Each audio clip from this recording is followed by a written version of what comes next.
Hi, I'm Ashley Flint, and I am super excited because in today's video, I'm going to be breaking down the top 5 questions my students are most commonly missing on their state property and casualty exams, why they're missing them, and how to spot them immediately on test day.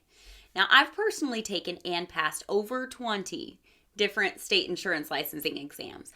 Not because I had to, but because personally, I'm on a mission to be the best insurance licensing instructor, coach, and tutor in the industry. I aim to understand these exams better than the test makers themselves. Now, if you find this video helpful, please be sure to like and subscribe and share with anybody else you know that might be struggling with their property and casualty exams. Also, if you're interested in private tutoring or structured study packages, please shoot me an email at info@imagineinsuranceconcepts.com. With my tutoring packages, I offer a guaranteed pass or your money back program. Let's take a look at our first question that is way too commonly missed by students. Which of the following illustrates the concept of negligence? Option A, a driver of a car carelessly damages another vehicle. Option B, a driver of a car is ticketed for running a stop sign. Option C, a driver of a car does not have a valid driver's license. And option D, a driver of a car disobeys the law by failing to wear a seatbelt. Now take a guess at what you think the correct answer is. Now, in order to answer this question, we have to remember what our 4 elements of negligence are. Do you remember what our 4 elements of negligence are? Negligence must meet 4 very specific requirements to qualify as true negligence. Now, let's take a look at this image here of our local grocery store in their banana peel aisle. Is this negligent? You might be thinking, absolutely. By the textbook definition, this is failing to do what a normal, prudent person would do under the same or similar circumstances. Most grocery store owners would not have a banana peel aisle. Why? Because it's dangerous. But for this to qualify as true negligence, it must meet these 4 requirements. You need to have legal duty. Did the grocery store have a legal duty to keep things safe and clean for their customers? Absolutely. Did they fail? Did they breach that duty by having their banana peel aisle? Absolutely, they breached that duty. Now, the third element of negligence is proximate cause. Isn't it safe to assume that even if somebody were texting or not paying attention and they were to slip and fall in that aisle, that the banana peels would be the main reason why? Absolutely.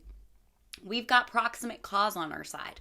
Now, the 4th element of negligence is damage. What we don't see in this image is anybody lying on the ground, they've fallen and they can't get up. There is no actual loss that has occurred. Therefore, this does not meet the true definition of negligence. Now, let's revisit this question from earlier. Which of the following illustrates the concept of negligence? And remember, we're looking for all 4 elements. Legal duty, did they breach their legal duty? Did they have proximate cause? And is there damage? The only option that we are left with is a driver of a car carelessly damages another vehicle. Let's take a look at another question that is way too commonly missed by students. Leah provides transportation for his clients to their business lunch. Leah's client closes the door on his own hand. What type of coverage applies here? Now take a guess at what you think the correct answer is. Did you guess liability? I will say about 70 to 80% of my students guess liability to this question. And I understand why. But something that's very important, I'm a big believer that it's not possible to pass this exam without truly understanding what liability is. Liability pays when you, as the insured, are responsible for injuring someone or damaging their property. Do we see that happening anywhere here? Leah's client closes the door on his own hand.